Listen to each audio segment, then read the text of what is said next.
Be honest with God. God loveth a cheerful giver. 2 Corinthians chapter 9 verse 7. The greatest blessing of giving is not on the financial side of the ledger but on the spiritual side. You receive a sense of being honest with God. You receive a consciousness that you are in partnership with God, that you are doing something constructive, that you are working with Him to reach the world for Jesus Christ. You are also enabled to hold on to this world's goods loosely because the eternal values are always in view. How do you give?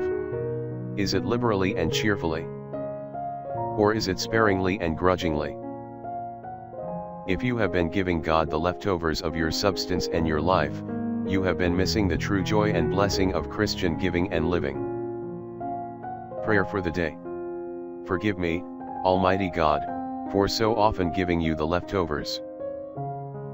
In my heart I know I can never outgive you.